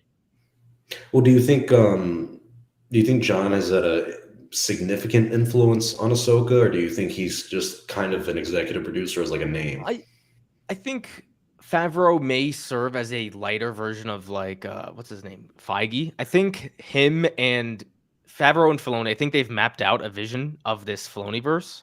And Favreau's like, okay, I'll be mostly in charge of the Mandalorian stuff. Dave, you can be mostly in charge of the Ahsoka stuff. And I don't know who's the showrunner of Skeleton Crew. Is it Favreau or Filoni? It's not someone happening different. Anyway. It's someone different. So, anyways, they already filmed it, but different topic. They filmed Batgirl. I think this is like, I think they've mapped out a direction, and then Filoni's just more so actually executing those ideas. And I don't think Favreau has much input on the execution of those ideas. I'm a little insulted though that you called it the Filoniverse and not the Mandoverse because this was Jon Favreau. There's two separate things. Yeah, but here's the thing. I know Favreau is enabling this. He likes Filoni and he wants it. Right. I don't think like you guys are talking like there's something bad. Again, Filoni did Clone Wars, which I love. Filoni did Rebels, which I love. And he co-made The Mandalorian, which I mostly love. It's like, yeah, Boba Fett was shit. It's like, besides that, what? He's now on Ahsoka. I don't fear this like Filoni being in charge. In fact, I'm very excited about the power. Okay. Everything like he could do the Clone Wars how he wanted to, but he was still under George. He still had to put most things through George before he did anything. Okay. And in Mando, he didn't have free reign. Okay. Favreau still was in control of it. And he still had to go through. Now it's he's doing whatever pretty much he wants. Which he did with Rebels. And that's where there could be a problem. Could be. Because you're right.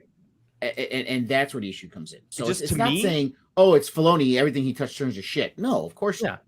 That's fair. You're right. There could definitely be things to be concerned about. I guess for me is Filoni's proven himself more that I'm not concerned about that. Sure, he could fuck it up. Like Boba Fett, I don't know how much input he had, but I think that show was ass.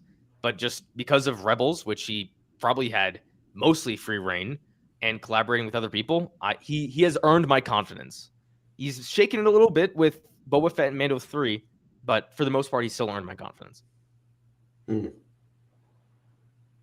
still hesitant with the guy. Truth be told, I trust Jon Favreau a lot more than I trust Dave Filoni. And I understand why you're skeptical because you don't like Rebels as much as I do, or Lunga does, which makes sense. Again, I let's be fair. I hated the main character. I hated fucking it. I did not care about Ezra at all. So when I say I liked Rebels, it meant I didn't shut off going fuck this shit. Okay. Yeah. Well, you're more positive on it than you are negative. Is that fair to say? Yeah, because I think it created certain characters that are intriguing. There you go. Like Sabine. I love Kanan was like my favorite part of Rebels. Hera I really enjoyed, even though I don't like Winstead's portrayal of her. So it created some interesting characters that I thought were good for Star Wars. Yeah.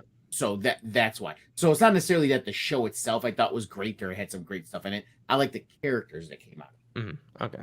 I want to pose some thoughts I had while watching this, and there's like two separate reasons. There's the like lore reason, and then there's the actual production reason. There's just certain things so far that I just find baffling or not in this show or elsewhere in the Mandoverse. Like based off of the Sabine character we know, I find it baffling that she was not involved in Mandalorian season 3, the plan to retake Mandalore.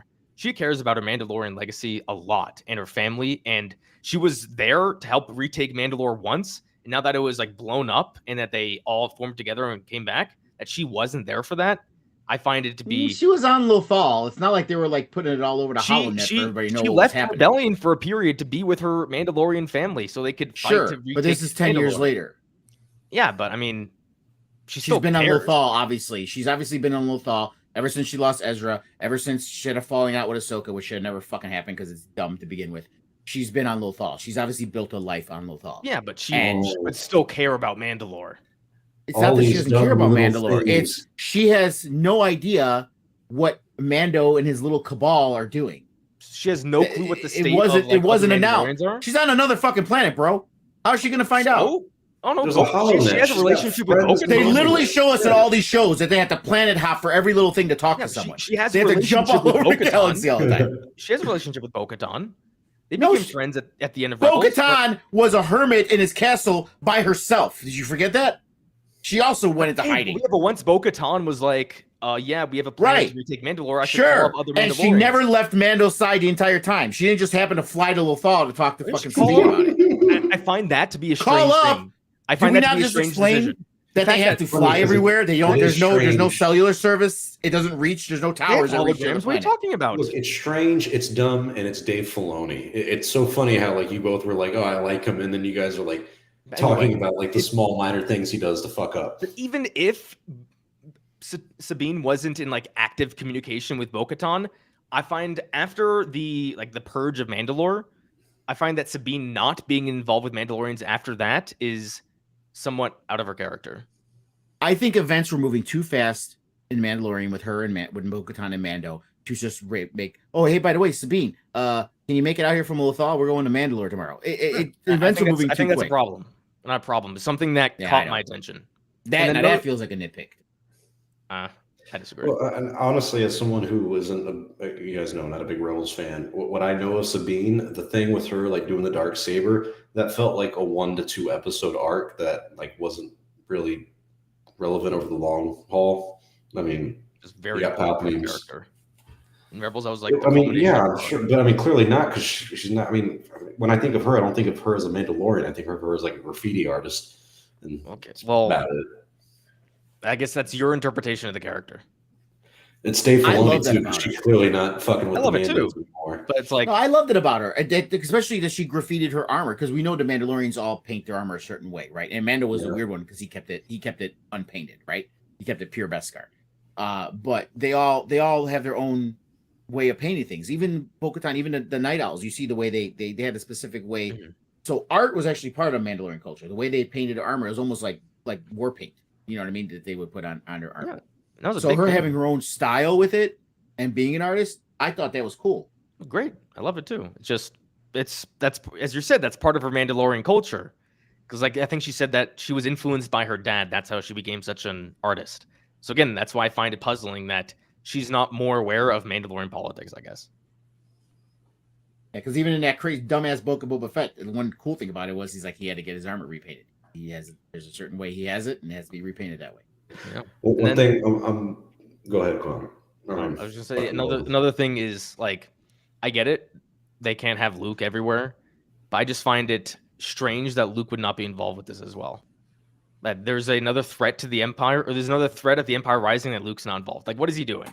I get it, like production-wise, they can't have Luke everywhere, but it's like he saved the rebellion. Like, what is he doing? This is a personal thing with Ahsoka. She's taking it upon herself. And let's be fair, even though she had a nice little talk with Luke and this and that connection, the whole point of Ahsoka's character is she's done with the Jedi, and she doesn't want to deal with the Jedi. And Luke is a Jedi. I don't buy that. In Golden, what do you think Luke is like a good character now, where he actually saves people he loves and cares about? No, yeah. Luke doesn't give a fuck. Luke is going to let the whole galaxy fall. She also knows he's building a temple. He's busy.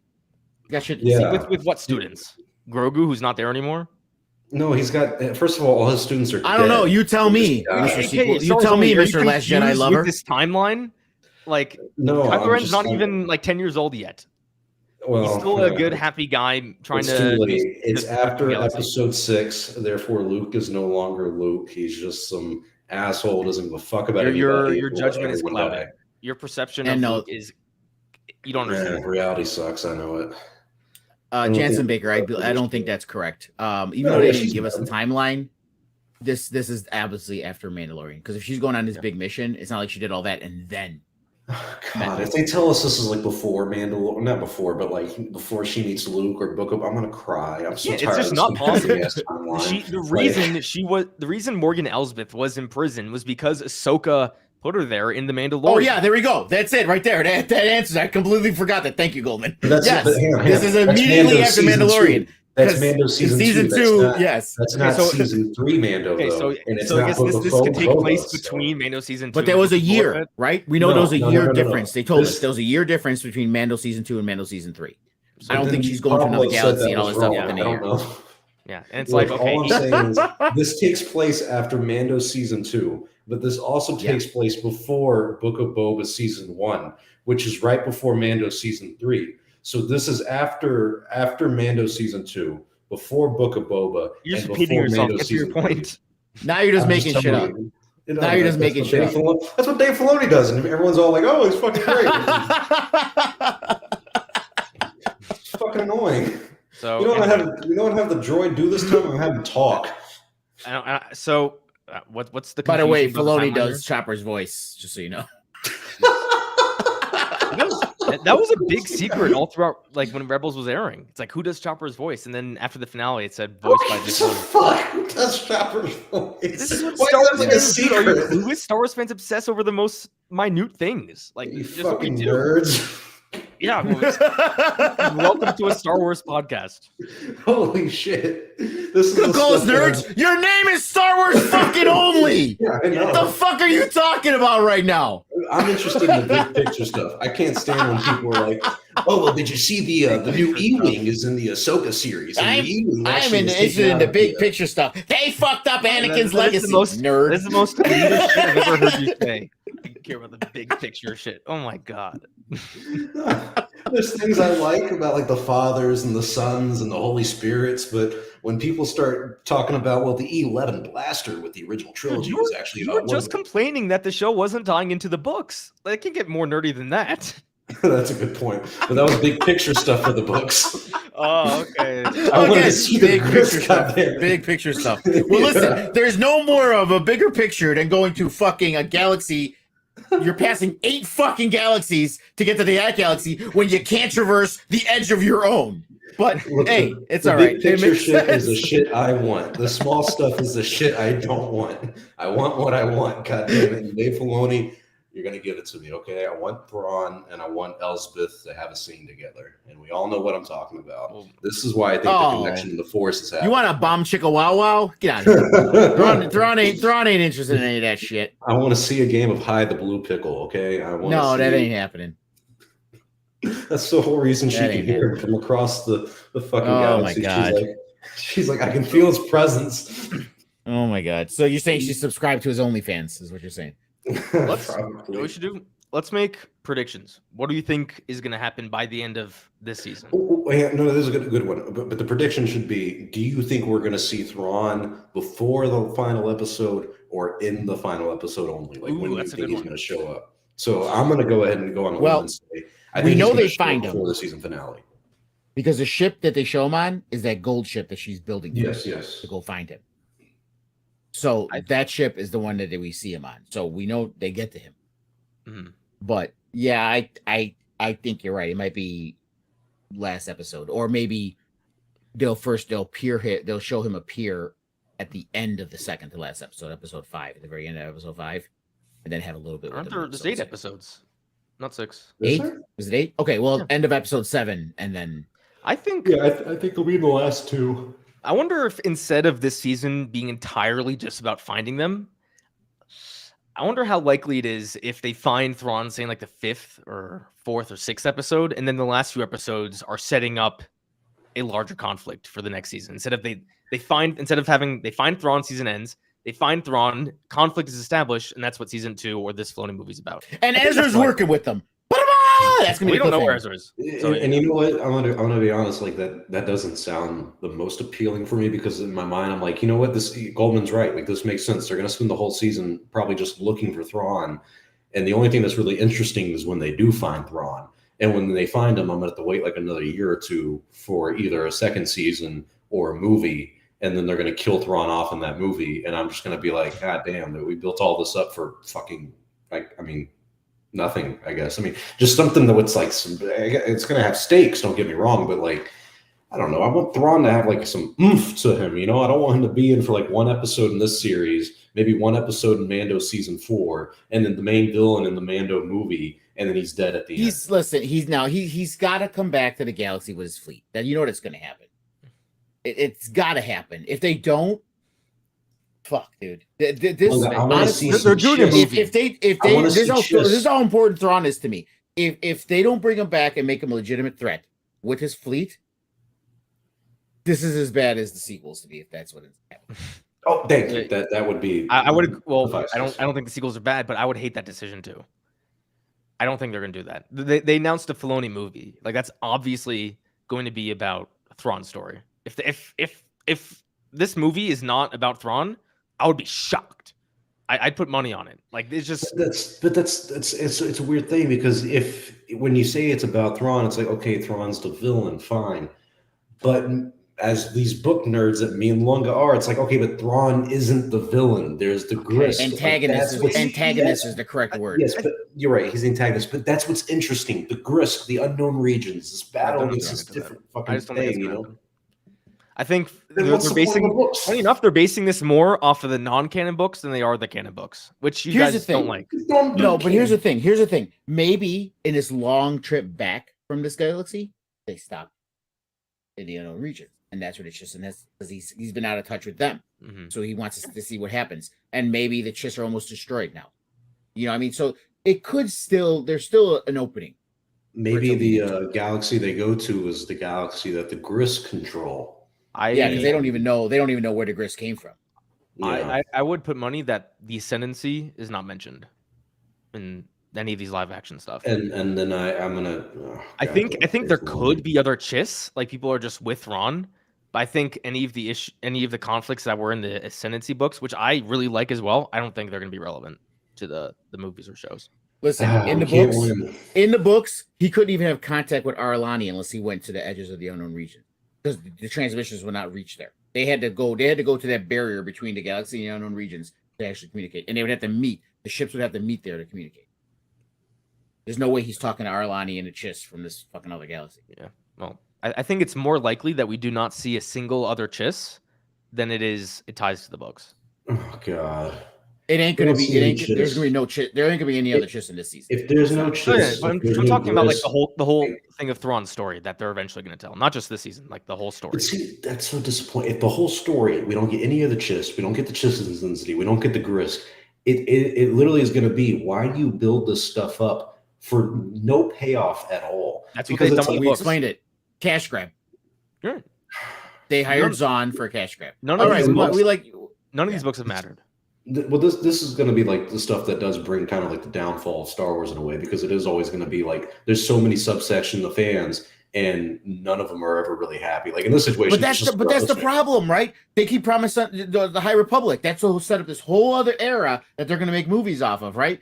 So to say the books don't matter, it doesn't make fucking sense. And this is what we've been bitching about, all four of us. Even we have our differences on what movies are good and what movies aren't good and what things. The one problem we all have is Lucasfilm is fumbling everything. They can't stay consistent with their own fucking shit. Okay? If you want people to accept your new shit, which I'm one of those, even though I'm an OT fan, I'm one of those that's open-minded to say, okay, give me some new shit, and if you do it right, I'll like it. Okay? But when you can't even stay consistent with your own canon, then there's a fucking problem there. And when people throw, oh, it's just the books. Shut up. I don't want to hear it's just the books, because that's the fucking problem people have with the EU. They were just books. But now all of a sudden everyone's pissed because they didn't follow the EU. It either Well, guess matters what? or it doesn't. If you say it Exactly. matters, The and books then do you not make, matter. but that's not I wish they did. right or I wish fair. they I did. mean, I wish they did. I love you. You see my bookshelf right here. I have a bunch of You these. can't Star tell Wars me they don't matter when fucking Lucasfilm came out and said that this is our new canon of books. That these books are canon. You can't especially say it with the doesn't High matter Republic. when they The made High that distinction. Republic- They fucked that up. The High Republic launched in such a big way. The Phase 1 of High Republic was so damn good. I think it was called like Light of the Jedi. I really love that little arc. The last book by Claudia Gray, fucking horrible. God damn, Claudia. I don't know what the hell was wrong with you. But then they did like a Phase 2 where it's like, oh, now we're like 50 or 150 years before the Phase 1. It lost me. I tuned out after that. I was like, God damn it, guys, just keep the story going. Like you had something good, just commit. That's the problem with Lucasfilm is they're so scared to commit to anything. They always just kind of tease you with stuff of like, oh yeah, there's the Grisk out there. Now what's gonna happen? I don't know, Dave. What does happen? Not a fucking thing. Yeah, that's a problem, but I've come to terms with that. I came to terms with that after The Last Jedi. Like, there was a bunch of shit that the books were setting up that wasn't paid off in the films or anything. I've come to terms with that for over half a decade. So I'm not expecting anything. I'm telling you to do the same. Lunga, you muted your mic, but Shoot, since we you got are a muted, we're gonna read this $100. fat fucking thing from Bravo. Whoa! It's good to hear your voice again, Star Wars only. I hope you're feeling well, and just know we are supporting you. I really enjoyed Dave Filoni new Ahsoka show. Hope it gets even better. May the force be with you. Well, thank you, Bravo. That's very, very sweet of you, and I'm glad you enjoyed the Ahsoka show. It's kind of the Dave Filoni show, for being honest, but starring Ahsoka and Sabine as a co-star. Yeah. But I'm what I was so- saying when I was muted was, I think you may agree with me on this. But in those books, like the character that was the most intriguing to me that I couldn't wait to see more is because they were setting it up like it's supposed to have implications in the future. Okay, after the High Republic, into the more modern era, is Elzar Mann. Elzar Mann is great. Yeah, because he keeps flirting with the dark side and all this stuff, and he got the prophetic visions and stuff like that. So he is obviously seeing the downfall of the Jedi. You know what I mean? So there's some implications with him, and that's a cool character. And I thought I remember hearing someone that someone was supposed to run into a Force ghost in something of vision with Elzar Mann later on or something. But maybe. But you know how I know the Thrawn books aren't going to matter? Because I recall Zahn saying that he has not been consulted at all about like. Yeah, I heard that too. So it's like, unless he's just setting up things blindly, praying they're getting picked up, I wouldn't. Well, I mean, it makes sense because what he does in the unknown regions and the Chiss has no bearing on what they're doing, right? So he can write that freely because he's building that area. They're not building it. So, but again, we got the same issue here. If you're saying those books are canon, then those events are canon. Those events are what happened in the unknown regions, and they're integral to Thrawn's character. Okay, we're not talking about just events here. They're integral to his character. And if you're going to throw out, even if you don't visit the Chiss Ascendancy, even if you don't visit that area, okay, you have to take what molded him that you created as your canon in those areas and be consistent with it while he's here in the Empire. You can't just pretend it didn't fucking happen. I'd agree. That's the problem. Even if we don't see the Chiss Ascendancy, even if we don't talk about the Grisk for a long time, you still have to hold true to what molded this character. Okay? That's like pretending what happened in the prequels to Anakin didn't happen. You know, making up your own canon for Darth Vader later. You can't that. I wish Lucasfilm took that approach, Lunga. I'm just telling you now, manage your expectations. It's not going to happen. Well, then maybe that is unfortunate. I wish that wasn't true, but that's what's going to happen. I can't keep getting disappointed. I can only go on for so fucking long. Manage your expectations. I mean, to me, that's just like, I don't know. It's been my problem with Star Wars where, like, we do continue to manage our expectations. Like, hypothetically, if the content keeps getting worse and worse and worse as it comes out, do we say anything or do we just kind of accept that this is the new norm? I feel like it's a mix of both. I feel like people will say things, and then I've seen people who are just like, "Oh, yeah, at least it's Star Wars," you know. Or at least I got to see Chopper. We're not talking about things getting worse. We're talking about its connectivity issues with the larger canon. Which is getting worse because it's not connecting with their own canon. I Yeah. got to keep stressing this. Their own fucking canon. We're not even talking about the EU here, man. Their own fucking canon. I think, to you guys, it matters a lot. I think to Lucasfilm and a lot of other people, it does not matter. To any fan of any fucking IP, consistency matters. With Star Wars, It's not even a Star Wars thing. Any IP, consistency fucking matters. If you tell me this is what's going on, I expect that thread to not be just fucking forgotten. Especially if you tell me something matters. That does not matter to Lucasfilm. To them, their movies and their shows take top priority. And if they're going to tell a story that's going to contradict their books, they're going to do that. Dave Filoni's done that himself many times. Back before Rebels came out, he worked with the woman who wrote the Ahsoka novel. He even wrote like a foreword or something, like how much Ahsoka means to me, whatnot. He then contradicted that own book he was involved with. So if you don't think Filoni's going to do that again, it's going to happen. Because he's taking here, but here's the difference. We're talking about he's taking the George approach, right? And he keeps talking about how to George it was two different universes. To George it was two different universes, which is true. But that's when George ran everything. You work for Lucasfilm, who runs everything. Okay? You are not in your own little universe, Dave Filoni. You cannot just decide it's not canon anymore. You're not George Lucas. Well, it's if not how it Dave works. Filoni goes to the execs and says, "I want to write this story," and they give him the green light, then yes, he can. Well, then we know what the issue is again. The same person we've been saying that needs to fucking go. I think in terms of all the issues that Star Wars is going through, connecting to the books is at the bare bottom of the list. But if Kathleen Kennedy tells them to roll with it. But I would say like Goldman's right where it's like it is a low priority thing, but it is one of those nitpicky things that we nerds do that turns a lot of people off. That like not just like a small percentage, but like the books are a really big deal. Like despite anything we say about the shows and the movies, the EU kept Star Wars alive throughout the 90s and 100%. The 80s. I mean, the books are a big deal. So I think that's kind of the where I'm going to go with this. Like, it's just kind of disrespectful to a point, to the people who love the books, to people who work on it, where it's like, look, the stuff either matters or it doesn't. Don't tell me it matters by saying this is all canon, it all happened. And then we have the whole answer here, right? What do they do with the EU books? What are the EU books called? Legends. Expanded Universe. Legends. And Lucasfilm said, oh, those stories can still continue. They'll just be marked Legends, right? Right? This is our classifications. Anything that's marked Legends is another universe. It's other stories being told, but that does not affect our canon, right? Those are all Legends. And you can even make new books, but they're all Legends. If you're going to make a fucking Thrawn novel and not use the stuff in it, make it a fucking Legends novel. Don't make it a Disney canon novel and then say it doesn't fucking matter.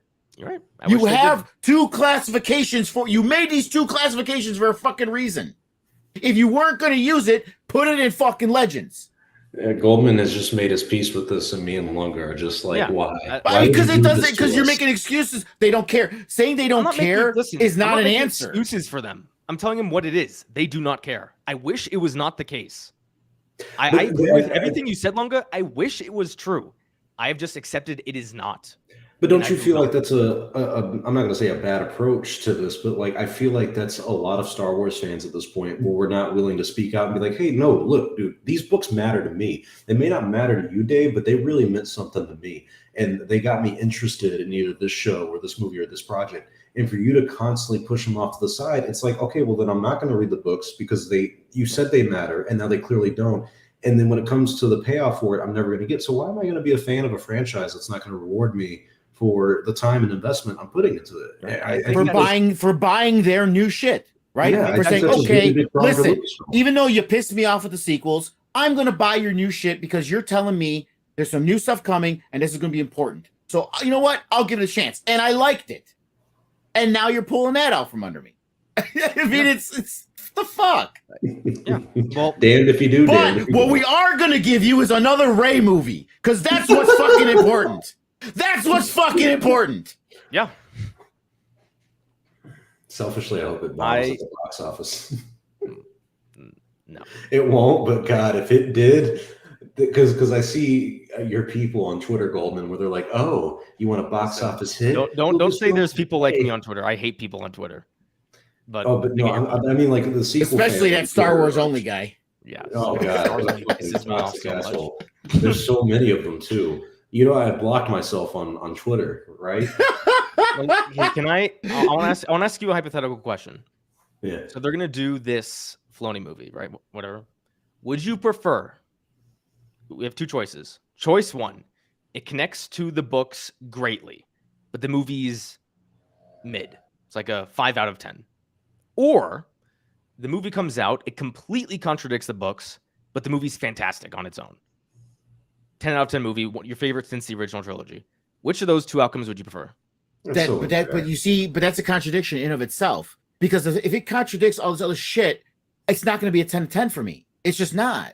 Okay, well, you cannot isolate your perspective on this tying to the books and this just being a good movie. It wasn't a Star Wars movie, sure. You can't do that? Okay. That's such a odd hypothetical where it's like, oh my god. I don't think it's great. I guess they already asked us to do that with the EU, and I accepted it. But now you're asking me to do it with your own fucking canon. Yeah. That's what they're gonna ask you. Well, I mean, my answer is a resounding fuck you. Okay. So then you'd prefer the movie that connects to the books. That's mediocre. No, I disagree with your entire notion of this fucking hypothetical that makes no fucking difference. Because a book does not follow their own fucking canon, and a book that fucking spits in the face of their own shit, okay, and confusing us cannot be a 10 out of 10 for me, period. It's just not. So I guess it's a weird hypothetical. I think you're setting yourself up for a big disappointment, and be careful. Again, they can make a 10 out of 10 movie that has nothing to do with the books, that's not tied, period, to any of the books. Okay? Right. If they make a movie that's 500 years in the future after the Skywalker saga, it has nothing to do with these fucking books that are coming out now. All these people are dead and long gone, right? That could be a 10 out of 10 movie. But if you're linking it to, oh, this is a movie that should have ties to content that they've already made, but they say, fuck that.